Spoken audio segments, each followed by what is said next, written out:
मित्रः शं वरुणः शन्नो भवत्वर्यमा शन्न इन्द्रो बृहस्पतिः शन्नो विष्णुरुक्रमः।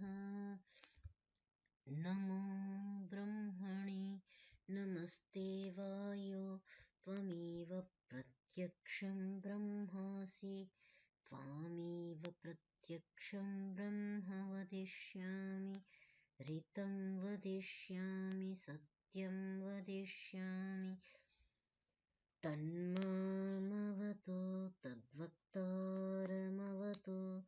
अवतु माम् अवतु वक्तारम्। ॐ शान्ति शान्ति शान्तिः। सर्वेभ्यो नमः। सर्वेभ्यो नमः। नमो नमः। नमो नमः।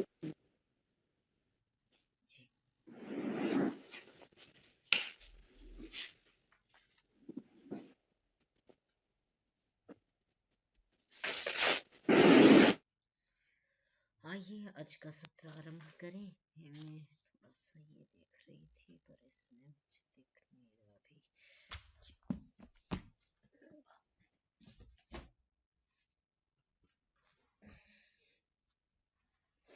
कल हम मंथ रहस्य की चर्चा कर रहे थे, जिस प्रकरण को हमने बीच में छोड़ दिया था। यह प्रकरण मंथ विद्या, यह जो विद्या है यह निःश्रेयस को देने वाली है और बृहदारण्यक के 6वें अध्याय में अभी जो प्रकरण चल रहा है वो निश्चित रूप से निःश्रेयस की प्राप्ति के जो अनुष्ठान हैं, जो साधन हैं, उनके विषय में चर्चा चल रही है। ये चर्चा 5वें अध्याय से ही आरंभ हो गई थी।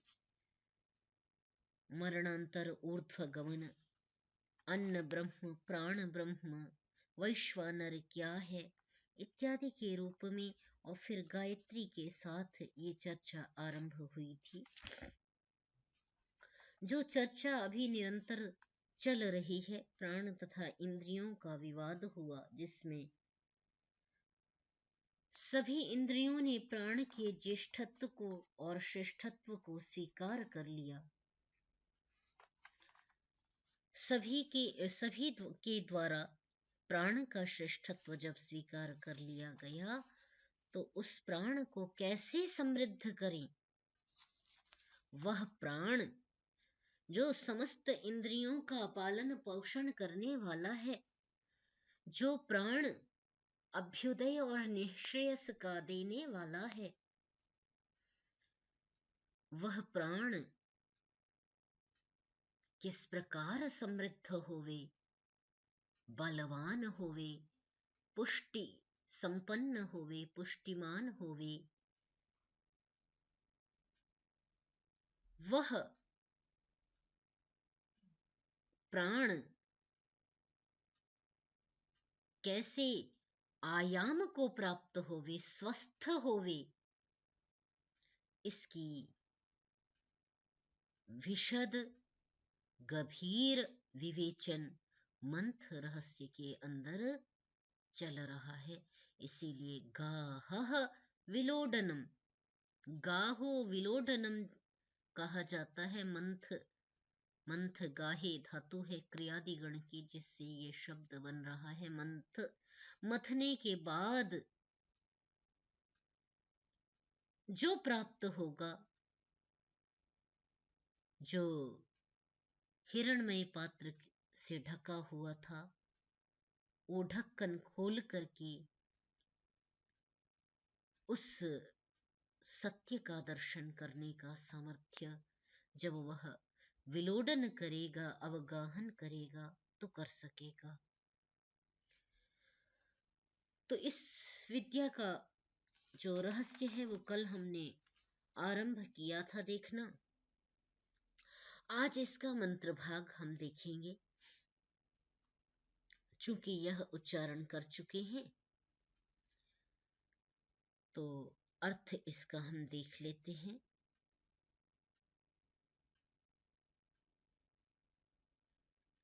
कह रहे हैं प्राण के लिए अब आहुतियां दे रहे हैं। ये 6 मंत्रों की आहुतियां अलग हैं, फिर 13 मंत्रों की आहुतियां इसके पश्चात भी अलग हैं। इसका पूर्ण विधि विधान हम उपसद, जैसे मैंने कल चर्चा की थी, उपसद अग्नि में होने वाला जो यह अनुष्ठान है वह श्रौत सूत्रों का विधान है। विशेष चर्चा वहां की जाती है तो वहां इसका विस्तार से हमको वहां पर ही इसके विषय में प्रकाश डाला जाएगा, वहीं पर हम इसके विषय में जान सकेंगे। पुनरअपि जो यहाँ पर है उसको हम देख रहे हैं तो देख लें। पहला मंत्र है ज्येष्ठाय स्वाहा।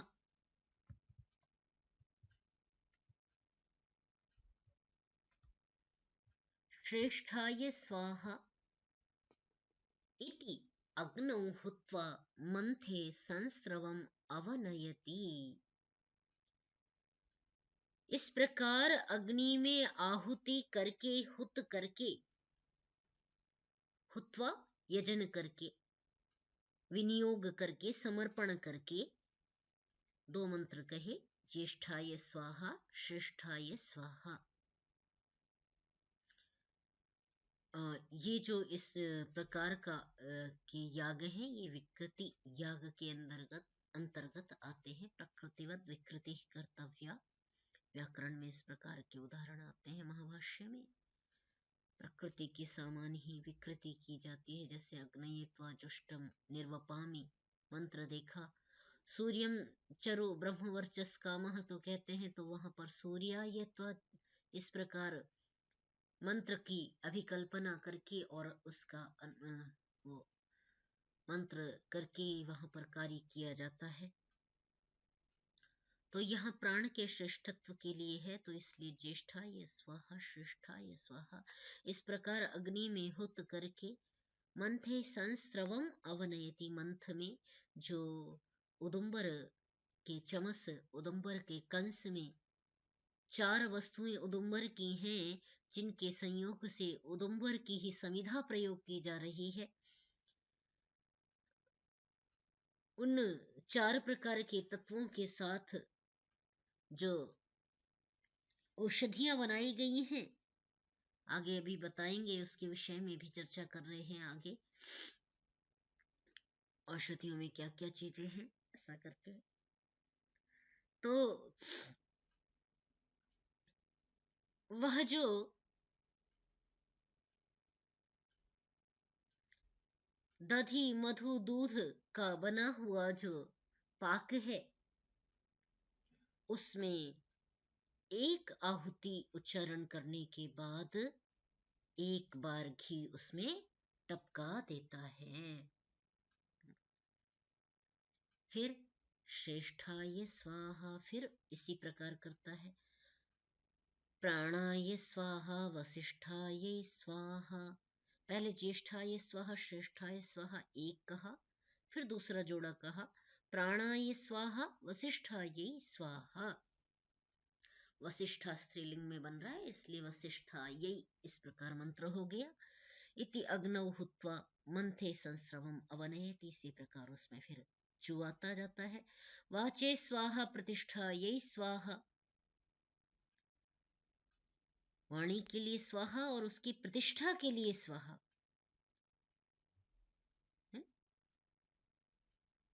इस प्रकार अग्नि में हुत करके मंथ में श्रुवा से के माध्यम से उसको फिर चुवा देता है। चक्षुषे स्वाहा, संपदे स्वाहा, चक्षुओं के लिए आहुति समर्पित करता है। और चक्षु के साथ साथ मेरी जो चक्षुएं हैं, चक्षुंशी हैं, वे समृद्धि को देखने वाली हूँ, संपद वाली हूँ। ये प्रकरण हम देख चुके हैं इसलिए संपत क्या है ये हम अभी पहले देख चुके हैं प्राण के संदर्भ में, है ना। तो वहां भी देख सकते हैं प्रतिष्ठा वशिष्ठ, इनकी चर्चा हमने वहीं की थी।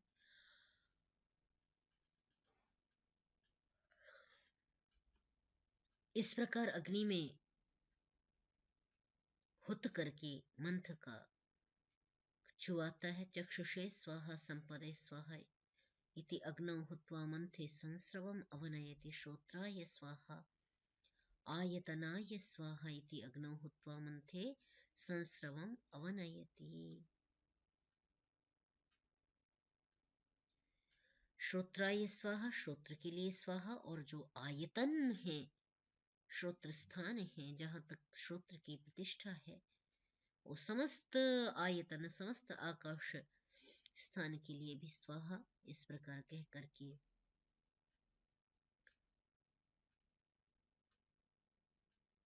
मंथ को छुआ देता है। मंथ में छुआ देता है घृत की बूंदों को। हाँ, मन से स्वाहा प्रजायै स्वाहा, प्रजात्यै नहीं होना चाहिए, ये संभवतः मिसप्रिंट है। चतुर्थी में प्रजायै बनेगा तो ये मिसप्रिंट है, इसको देख लेंगे, शुद्ध कर लेंगे। मन के लिए स्वाहा और मन से उत्पन्न होने वाली प्रजा के लिए स्वाहा। इस प्रकार आहुति प्रदान करके फिर मंथ में छुआ देता है। रेत से स्वाहा इति अग्नौ हुत्वा, रेतः तत्व के लिए स्वाहा, इस प्रकार कह करके मंथ में उसको पुनः जो घृत है, घृत की बूंद स्रुवा में जो बचती है, उसको चढ़ा देता है। आगे मंत्र भी 13 मंत्र इस विधि में और दिए जा रहे हैं। अग्नये स्वाहा इति अग्नौ हुत्वा मंथे संस्रवम अवनयति। इसी प्रकार अग्नये स्वाहा, सोमाय स्वाहा, भूः स्वाहा, भुवः स्वाहा, स्वः स्वाहा, भूर्भुवः स्वाहा,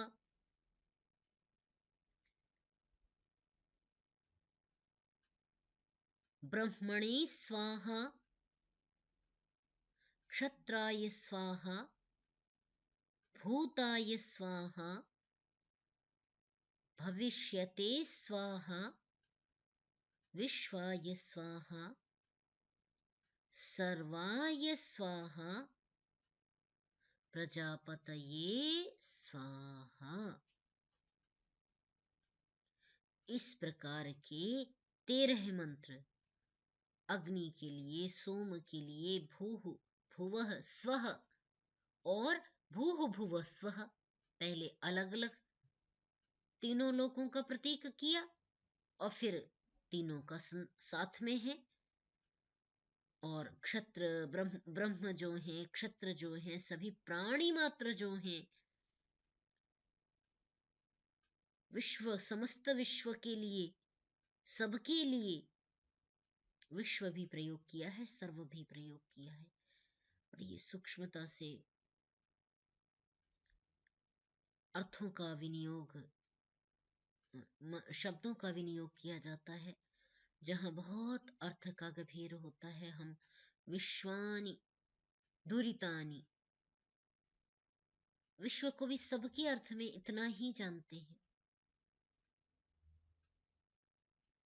परंतु जब विश्व और सर्व दोनों पृथक पृथक किया जा रहा है, अर्थात वहां पर उसका विशेष, जो विश्व और सर्व का जो विशेष अर्थ है, उसके ऊपर इसका चिंतन करना होगा, जानना होगा।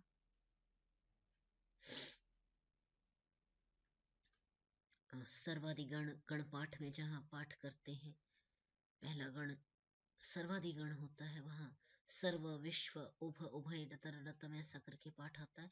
तो सर्व और विश्व दोनों का परिगणन है वे इसका अर्थ भेद निश्चय से बहुत गंभीर है, इसीलिए दो मंत्रों को पृथक पृथक कहा जा रहा है जो अन्वेष्टव्य है।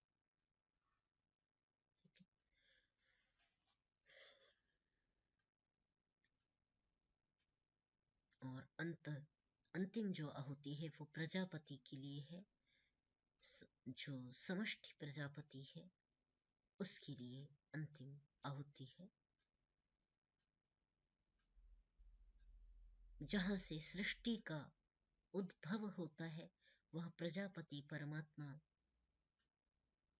के लिए आहुति प्रदान की जाती, क्योंकि वह सबसे बड़ा प्रजापति है। प्रजाओं को जनने, जब मनुष्य ही नहीं मतलब पशु मात्र भी उत्पन्न नहीं हुए, उससे पहले निर्माण प्रक्रिया में जहां पर निर्माण का कार्य आरंभ होना है वहां जो परमात्मा की शक्ति कार्य करती है उस शक्ति का नाम प्रजापति है। और इससे पहले हम देख आए हैं उसकी प्रजापति की भी दो शक्ति, समष्टि और व्यष्टि। तो उस शक्ति के अंततः प्रणाम करते हुए ये इन मंत्रों का विनियोग दिखाया जा रहा है। अथ एनम अभि मृषति भ्रमदसि ज्वलदसि पूर्णमसि प्रस्तब्धमस्येकसभमसि। इसके बाद एनम जो उसका मंथ है, एनम मंथम, इस मंथ को जिसमें वह बार बार घृत की बूंदों को इकट्ठा कर रहे थे, प्रत्येक आहुति दी और बची हुई जो बूंद होती थी उसको उसमें छुआ देते थे, तो उसको स्पर्श करता है और कहता है, उसका स्पर्श करते हुए उसको मंत्रित कर रहा है। अभिमंत्रित करना जिसे कहा जाता है, अभिमंत्रित करते हुए क्या कहता है, ब्रह्मदसी, तुम भ्रमण करते हुए के समान हो। इस समस्त ब्रह्मांड में जहां जहां तक प्राण वायु विद्यमान है वह भ्रमणशील है, वह एक जगह स्थिर नहीं है।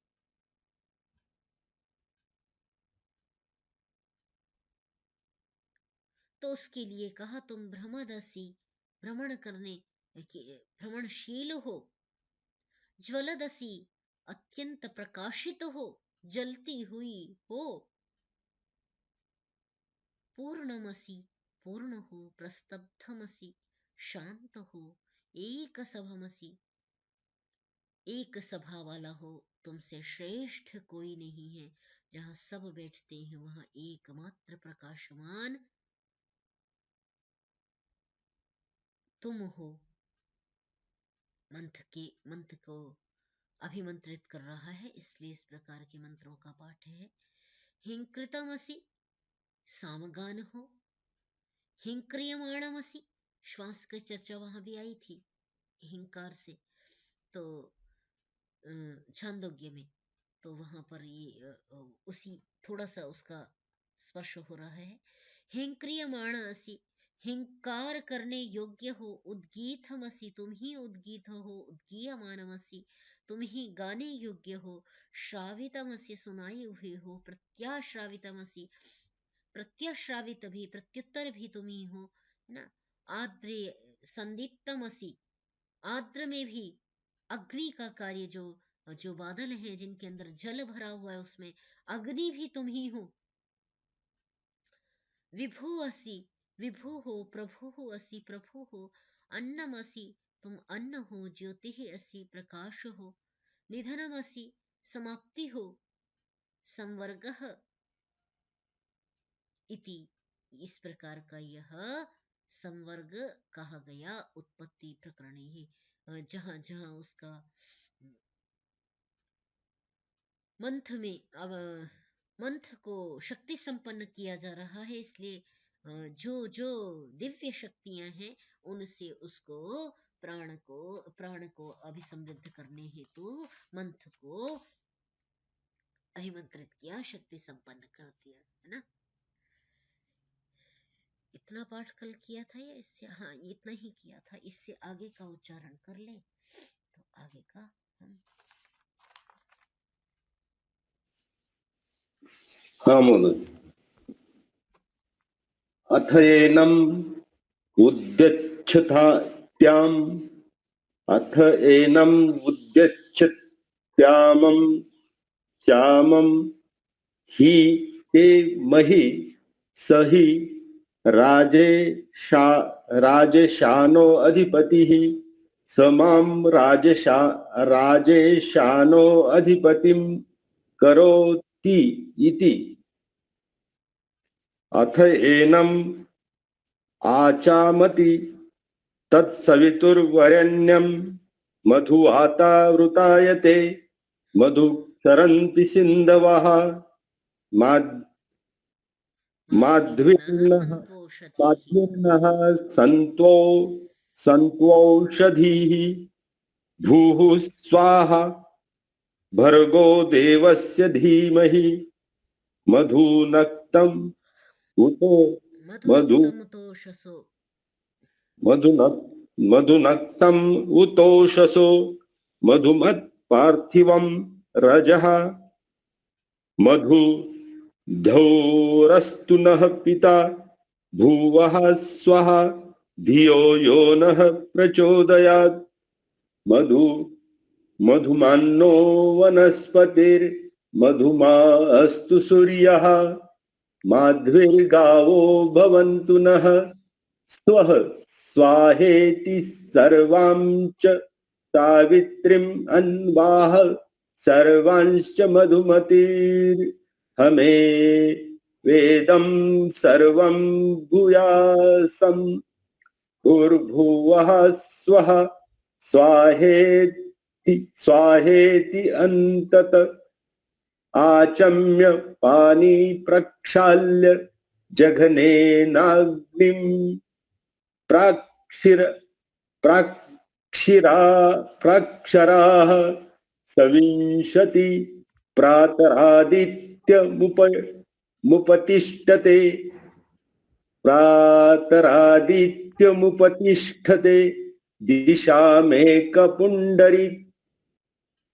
पुण्डरीकम् अस्यहं मनुष्याणाम् एकपुण्डरीकम् भूयासमिति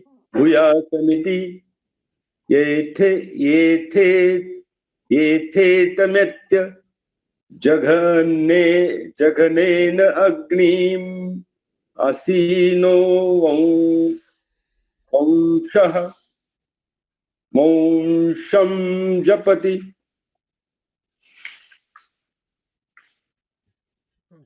तम हतैतमुद्दालक आरुणिर्वाजसेनायाय। नहीं हो गया ना शायद ये पूरा। ये 6 तक पूर्ण हो गया।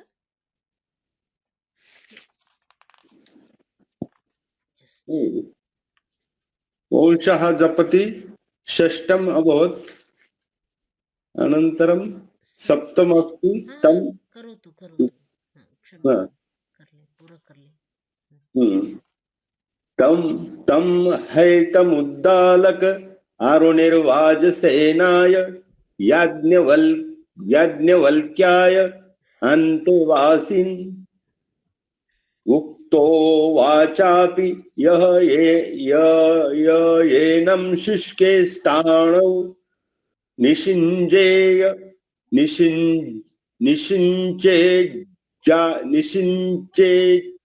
जायेर्शाखा प्ररोहियुः पलाशानिति। एतमोहैव वाजसेनयो याज्ञवल्क्यो मधुकाय पैञ्जायान्ते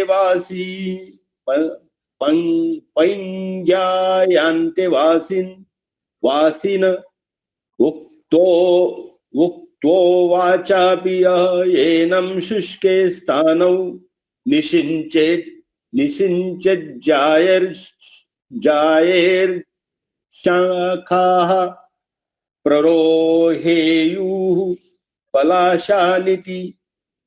पलाशानि पलाशानिति एतमोहैव मधुकः पैङ्ग्य पैङ्ग्यश्च चूलाय भागवित्तयन्ते वासीन उक्तो उक्तो वाचापि यः एनं शुष्के स्थाणौ निषिञ्चेत् जायेरञ्शाखाः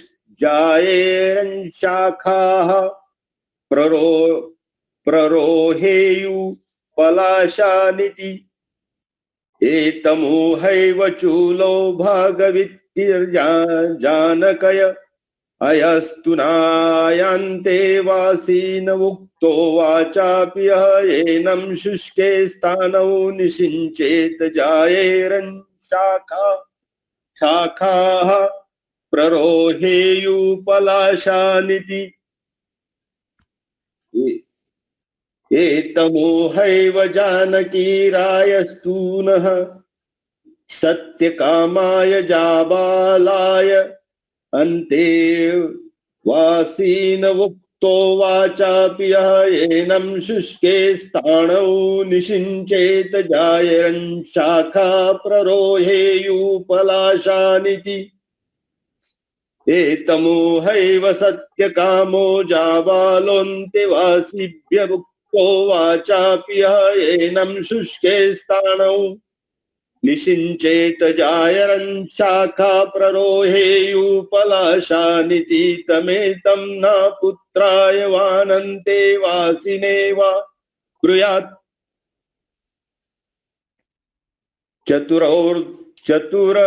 चतुरम् औदुम्बरो भवति औदुम्बरस्रुव औदुम्बरश्चमस औदुम्बरयुग्म औदुम्बर्या उपमन्थयौ 10 ग्राम्यानि धान्यानि भवन्तु व्रीह्यवा स्थिलमाशा अनुप्रियङ्गवो गोधूमाश्च मसूराश्च खल्वाश्च खलकुलाश्च तान पिष्टान दधनी मधुनि धुत उपसिञ्चति आज्यस्य जुहोति।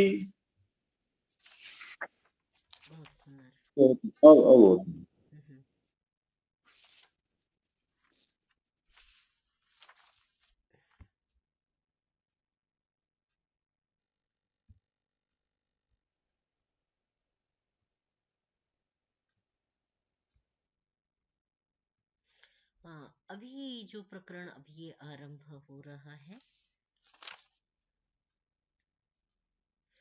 अथैनम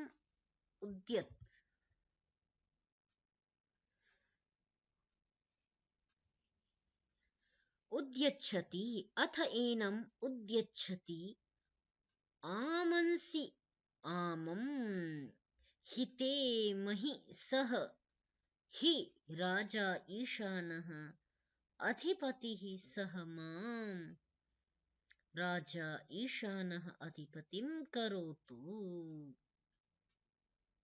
इति कहा। अब इसको वो जो मंत्र है अथ एनम, इस मंत्र को क्या करता है? उद्यच्छति, ऊपर की ओर करता है ना, और उसको उठा करके ऊपर की ओर करता है और ऊपर की ओर करता है। अनंतर क्या कहा? आमंसी,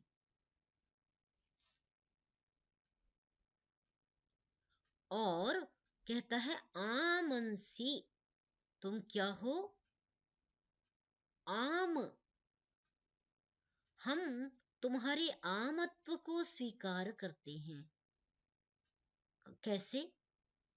आमम, जो अनप्राणनी है उससे ही आम पद की निष्पत्ति होती है,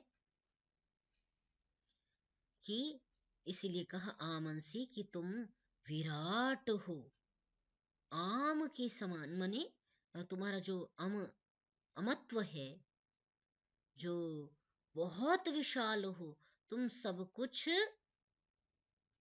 जानने वाले हो ब्रह्मांड में जहां जहां आकाश है वहां वहां तक तुम व्याप्त हो। इसलिए अपरिमित अर्थ को कहने के लिए आमम शब्द का प्रयोग किया। अपरिमित हो, असीमित हो, ही निश्चय से ते तेरी मही महान हो, सह ही राजा ईशानः अधिपतिः सह मां राजा ईशानः अधिपतिम करोतु। वह राजा जो तुम क्या हो, निश्चय से महान हो, और तुम्हारा जो ऐश्वर्य है, अधिपतिपना है,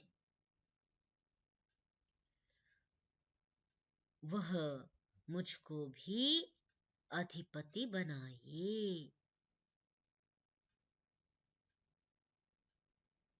वह राजा है, वह स्वामी है, और वह मुझ में भी उस अधिपतित्व को धारण कराए। ऐसा मंत्र को हाथ में लेकर के उसको अभिमंत्रित करते हुए इस प्रकार का वह पाठ करे। अथ एनम आचामति, अब इससे 3 आचमन करता है ना। आचामति संभवतः सामान्यतः 3 आचमन होते हैं, और चूंकि 3 भाग में मंत्र को बांटा है, इसलिए हम समझ जाते हैं कि यहाँ 3 आचमन की चर्चा हो रही है।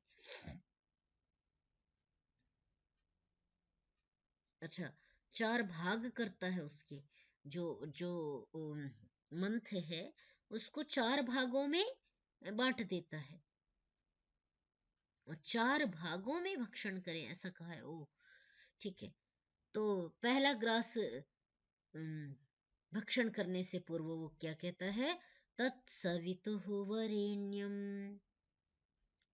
और इसको बोलने के साथ ही मधुवाता रितायते इस मंत्र का पाठ करता है। ये यजुर्वेद के 3 मंत्र हैं और बहुत प्रसिद्ध हैं। संपूर्ण जो ब्रह्मांड है वो मधुमय हो, इस अर्थ में ये स्वस्ति वचन के रूप में, आशीर्वचन के रूप में भी इन 3 मंत्रों का पाठ किया जाता है। मधुवाता रितायते मधुक्षरन्ति सिंधवः माध्वीर्नः संतोषधीः। तो पहले एक मंत्र लिया, फिर दूसरा टुकड़ा लिया तो दूसरा मंत्र लिया मधुनक्तमतोषसो, और फिर इसी तरह धियो यो नः प्रचोदयात्, जब तीसरा हिस्सा लिया तो फिर तीसरा मंत्र लिया मधुमन्नो वनस्पतिर्मधुमा अस्तु सूर्यः माध्वीर्गावो भवन्तु नः। ये यजुर्वेद के मंत्र हैं, है ना। और फिर स्वः स्वाहा सर्वां च सावित्रीम अन्वाह, पूरी सावित्री को एक साथ कर करके अब वो बोलता है। ठीक है, तो कैसे देखिए, मधुवाता रितायते, जो वायु जो बह रही है वो मधु होवे। वायु का बहना, जो प्राण है उसकी स्तुति जब करे तो क्या कहे कि वायु भी मेरे लिए क्या होवे, मधु होकर के बहे। वो मधु सदृश है, शहद की भांति है। नदियां जो हैं, सिंधु जो हैं, वे भी मधु की भांति हैं, मधु हैं, मधु के समान जल को बहाने वाले हैं।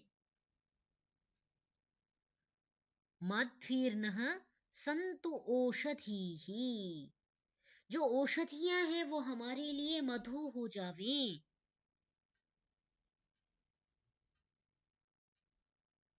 वायु हमारे लिए मधु हो जावे। ऋत सत्य के लिए कहा जाता है, तो जो ऋतायते, वाता ऋतायते, वाणी जो वायु है वो ऋतमय हो जाती है। ऋत और सत्य के अर्थ में यहाँ पर प्रयोग किया जा रहा है कि जो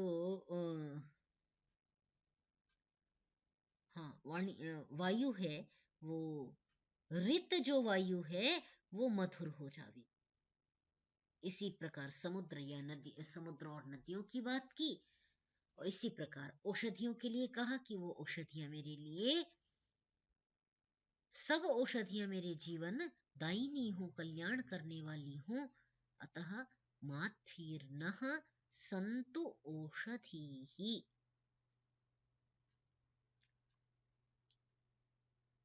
भूः स्वाहा।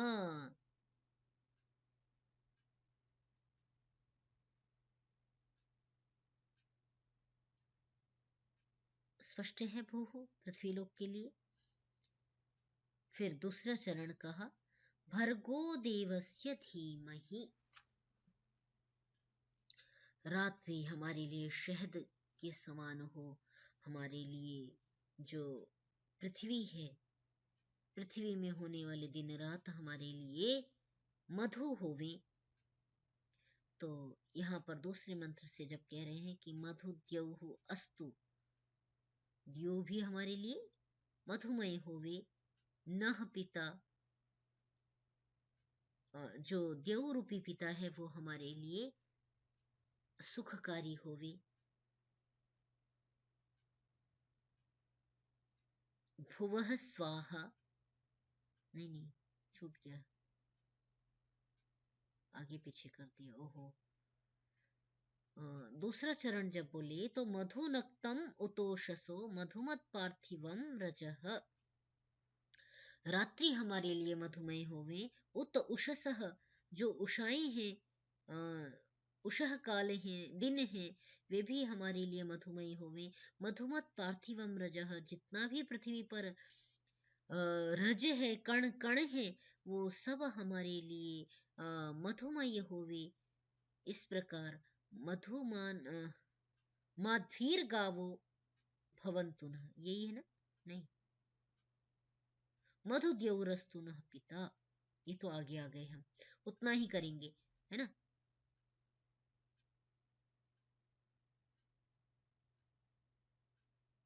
अच्छा, इसी में आएगा। ये भी अंतिम जो छंद है, टुकड़ा है इस मंत्र का, वो भी इसी में ही ले लेते हैं।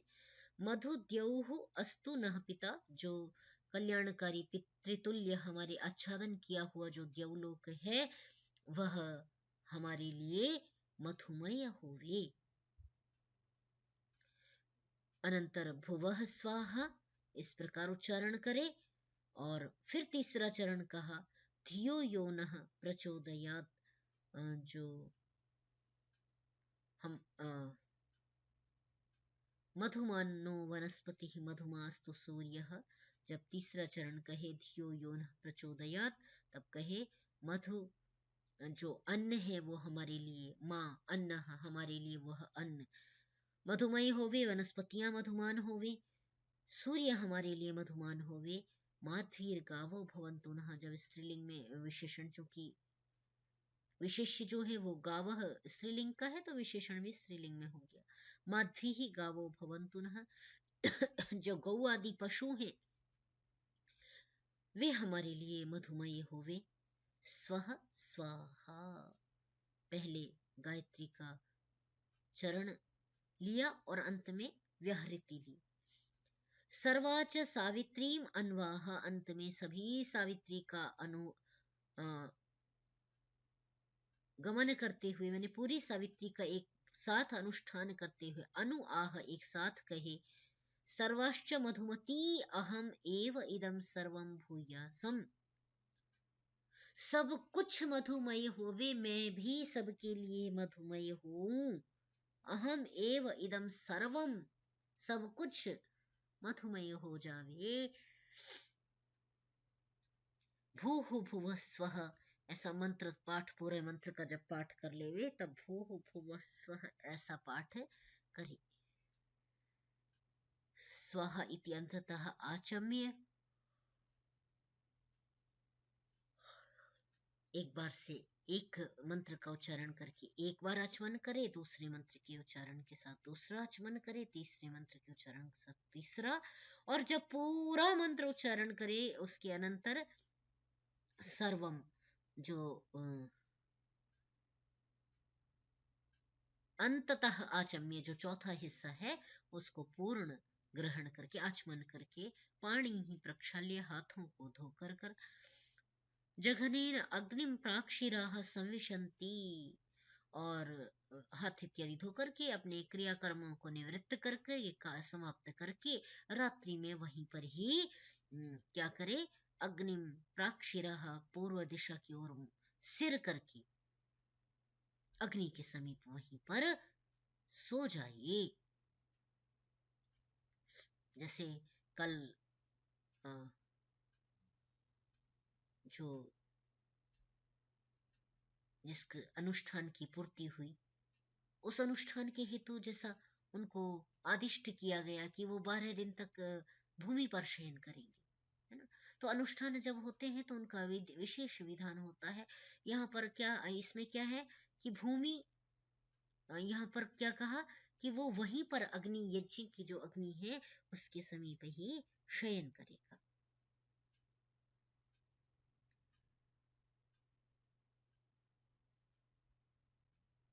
और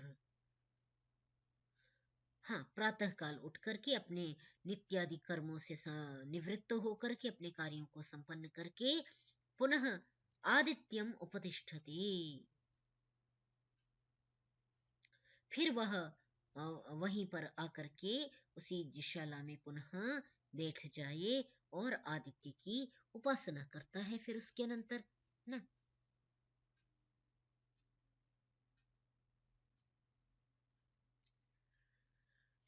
और उसके समीप बैठ करके उपासना करे। क्या क्या आगे बता रहे हैं, दिशामेकं पुंडरीकम अस्सी, अहम मनुष्याणाम एकम पुंडरीकम भूयासम। ओहो, अब जब आदित्य की उपासना करते हुए बैठे तो क्या कहे कि चारों दिशाओं में जो व्याप्त तुम कैसे हो, दिशाम एकम, सभी दिशाओं में क्या हो, तुम एक पुंडरीक हो, कमल के समान हो,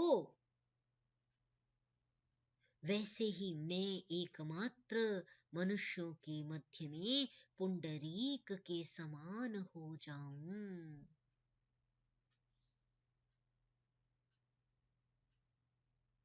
ठीक है। यथेतम एत्य जघनेन अग्निम आसीनः वंशम जपति, इस प्रकार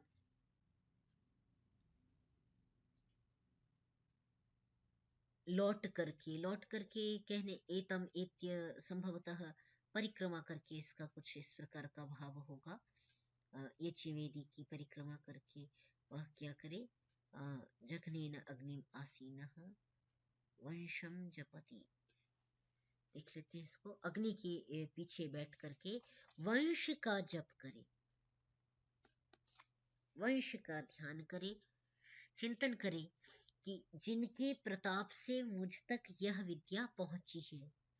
अच्छा, क्या कहा कि जिन्होंने जिन गुरुजनों ने, जिन आचार्यों ने, जिन पूर्वजों ने मुझे इस विद्या का दान किया है, तो उनके प्रति समर्पण, अंत में उनके प्रति समर्पण करें। ठीक है, इतना ही आज कर लेते हैं, शेष कल कर लेंगे। तो इस प्रकार वो मंत्र का आचमन करे, और आचमन करने के उपरांत समस्त ब्रह्मांड में एक पुंडरीक होने के लिए इस प्रकार का समस्त अनुष्ठान करें, और अनुष्ठान करने के उपरांत वंश में जिन्होंने इस विद्या को प्रदान किया उन सब के प्रति अपनी कृतज्ञता को व्यक्त करें।